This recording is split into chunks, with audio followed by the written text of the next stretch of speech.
राधे कृष्णा मेरी प्यारी बहनों, राधे कृष्णा मेरे प्यारे भाइयों, आप सभी का मेरे YouTube ब्लॉग में बहुत बहुत स्वागत है। मैं आ गई हूँ आपके साथ जुड़ने एक और कथा के साथ। जैसा कि हम सब लोग जानते हैं कि हरियाली तीज के बाद जो गणेश चतुर्थी होती है कि वो आने वाली उसके एक दिन बाद होती है, यानी कि 6 सितंबर 2024 को गणेश चतुर्थी का महापर्व आने वाला है। ये बहुत साल की बड़ी चौथ मानी जाती है। इस दिन गणेश जी को, गणपति बप्पा को अपने घर लाया जाता है। 5 दिन, 7 दिन, 11 दिन, जितने दिन हम उनकी सेवा करते हैं, तो गणेश जी की सेवा 6 दिन, 5 दिन, 11 दिन ऐसी करते हैं और उसके बाद गणेश जी का विसर्जन करते हैं और इस चौथ को पूर्ण करते हैं। तो चलिए आज हम आपके सामने लेके आए हैं गणेश चतुर्थी की कथा। तो बोलिए गणेश भगवान की जय। जैसा कि हम सब जानते हैं कि गणेश चतुर्थी जो होती है वो भादो मास के शुक्ल पक्ष की चौथी चतुर्थी तिथि जो होती है उसको मनाया जाता है। इस साल गणेश चतुर्थी का दिन है जो वो 6 सितंबर 2024 को है। तो चलिए दोस्तों, आज हम आपको गणेश जी की कथा सुनाते हैं कि बात एक समय की है कि एक बार कुबेर जो होते हैं, कुबेर देव जो होते हैं देवलोक में, उनको अपने लक्ष्मी पे, पैसों पे बहुत ही ज़्यादा घमंड हो जाता है, अभिमान हो जाता है। तो अब वो सोचते हैं कि मेरे जैसा पैसा वाला इस तीनों लोक में कोई भी नहीं है, मैं बहुत ही धनवान हूँ। तो इस तरह से कुबेर जी जो महाराज होते हैं, कुबेर जी होते हैं जो धन के देवता होते हैं, जो उनको अपने संपत्ति पे बहुत ज़्यादा घमंड हो जाता है कि मेरे पास जितना धन है वो किसी के पास नहीं है। तो वो एक बार विचार बनाते हैं कि हम सारे देवताओं को बुला के अपने जो धन संपत्ति है वो सब दिखाएंगे और उनको थोड़ा सा अभिमान हो जाता है। तो इस तरह से वो निमंत्रण देने के लिए सबसे पहले शिव जी के घर पे पहुंचते हैं। तो कैलाश पर्वत पर जैसे ही पहुंचते हैं वो शिव जी को न्योता देते हैं कि आपको मेरे घर पे आपको आमंत्रित करने आया हूँ, आप मेरे घर में चलिए और जो भोजन करके और मेरे घर को अनुग्रहित कीजिए। तो कुबेर जो थे वो शिव जी को ये दिखाने के लिए न्योता देने आए थे कि आप आइए मेरे घर में, मेरे घर की धन संपत्ति है उसको देखिए। और इसी तरह से अभिमान के साथ वो आए थे। तो शिव जी उनके मन की भावना को समझ चुके थे। शिव जी बोले मैं तो नहीं आ पाऊँगा, ऐसा करो मेरे पुत्र गणेश को अपने साथ ले जाओ।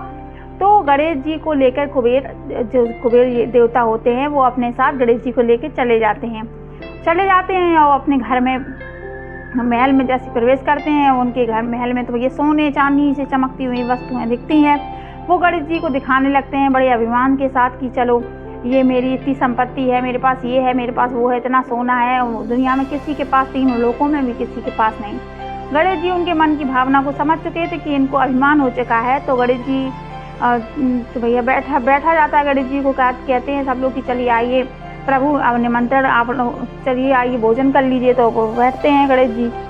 तो फिर गणेश जी जैसे बैठते हैं तो उनके लिए भोजन परोसा जाता है। सोने की थाली में भोजन आता है भैया, सब व्यवस्थाएं की जाती हैं। बड़े अभिमान के साथ कुबेर देवता जो होते हैं वो गणेश जी को वो भोजन की थाली परोसते हैं। फिर क्या होता है आगे, अब तो भैया जैसे ही गणेश जी के सामने सोने की थाली में भोजन परोसा जाता है तो गणेश जी अब उनका अभिमान चूर करने के लिए खाना शुरू कर देते हैं। अब भैया वो खाते हैं, खीर खाते हैं, फिर कहते हैं और लाओ, फिर और लाओ, सब्जी लाओ, पूड़ी लाओ। ऐसे करते करते वो कुबेर देवता को कम से कम 10-20 बार कहते हैं कि अभी मेरा पेट नहीं भरा, जो कुछ भी है घर में सब लेके आओ।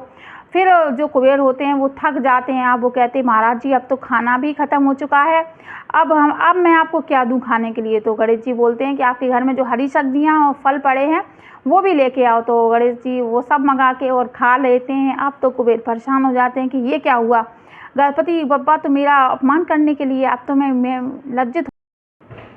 तो जो कुबेर देवता होते हैं वो गणेश जी के मन की लालसा समझ में आने लगती है कि गणेश जी ऐसा उनका अभिमान चूर करने के लिए कर रहे हैं। तो उनको अपने उस पे किए पे पछतावा होता है, उनका मन वहीं चूर चूर हो जाता है। वो गणेश जी से पैरों पे पड़ के माफ़ी मांगने लगते हैं कि हे देवता मुझे माफ़ कर दीजिए, और मुझे अभिमान हो गया था कि मुझसे ज़्यादा इस दुनिया में कोई भी धनवान नहीं है। तो इस तरह से गणेश जी उनको माफ़ कर देते हैं और वो बस ये सब करने के बाद, उनका घमंड चूर करने के बाद घर की ओर प्रस्थान करते हैं। रास्ते में वो थोड़ा सा, उनका पेट इतना सारा भोजन करने के बाद थोड़ा सा भारी हो जाता है, उनका वजन बढ़ जाता है। तो उनका जो मूसक होता है वो उनका वजन है वो मतलब सहन नहीं कर पाता, थोड़ा सा धीरे धीरे करके चलता है लड़खड़ाता हुआ। तो उस पर जैसे ही आगे रास्ते में चला नहीं जाता है तो वो वहीं पर रास्ते में गणेश जी को गिरा देता है और खुद भी गिर जाता है। और गणेश जी कहते हैं, अरे मूसक तुमने ये क्या किया, मुझे भी गिरा दिया, खुद भी गिर गए, और ऐसे करते हुए देखिए मेरे सारे कपड़े भी गंदे हो गए हैं। तो गणेश जी ऐसा कह ही रहे थे, तभी रात का समय था तो हंसने की आवाज़ आई। गणेश जी ने अपने चारों तरफ देखा कि हंस कौन रहा है, यहाँ तो कोई भी नहीं है। तो बहुत तेज तेज ठाके लगा कि कोई हंस रहा था, तो गणेश जी की नज़र पड़ी सीधे ऊपर।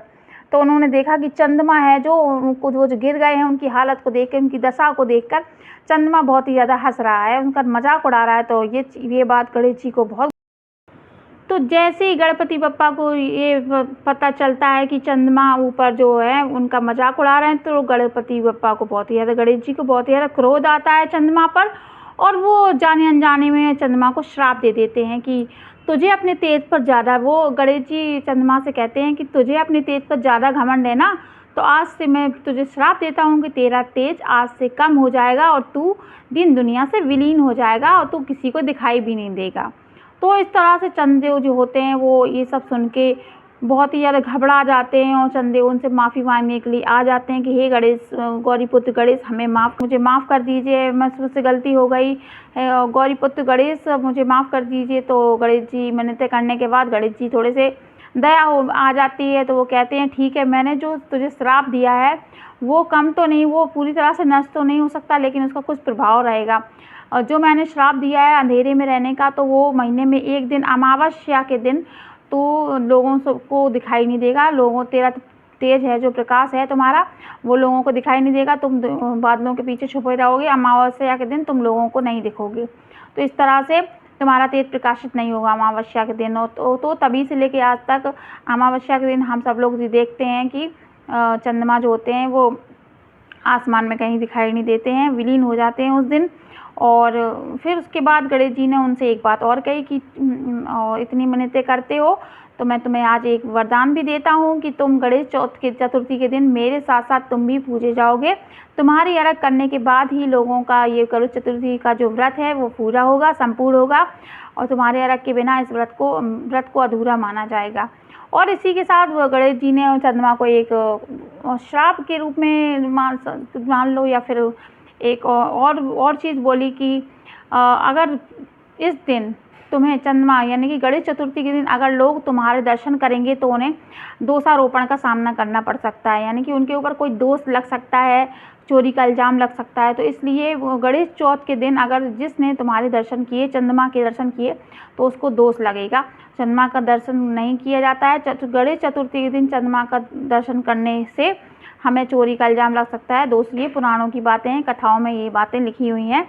तो इसलिए तभी से लेके आज तक ऐसा है कि हम लोग गणेश चौथ के दिन चंद्रमा को भी नहीं देखते हैं, क्योंकि चंद्रमा को देखने से दोष लगते हैं। और उसी चित्रपट की पूजा होती है गणेश जी, और इसके साथ साथ चंद्रमा को भी हम पूजते हैं। जब तक चंद्रमा का अर्घ नहीं दिया जाएगा, उनको पूजा नहीं जाएगा, तब तक इस व्रत को सफल नहीं माना जाता है। जो लोग गणेश चौथ का व्रत रहती हैं उन स्त्रियों को, महिलाओं को ये इस बात की जानकारी होना ज़रूरी है।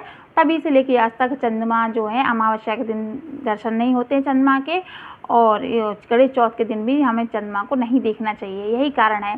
तो इसी के साथ गणेश चौथ की जो कथा है, मुझे आशा करते हैं आपको पसंद आई होगी। इस कथा के माध्यम से हमने आपको कई सारी जानकारियाँ भी दी, कई सारे रीति रिवाज की जो कारण है वो भी आपको समझाए। तो इसी के साथ हम सब लोग मिलके बोलेंगे गणपति बप्पा की जय। आप सभी को मेरी ओर से गणेश चतुर्थी की बहुत बहुत बधाई।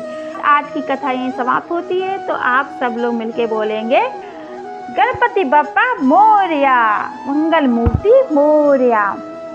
राधे कृष्णा मेरी प्यारी बहनों, राधे कृष्णा मेरे प्यारे भाइयों।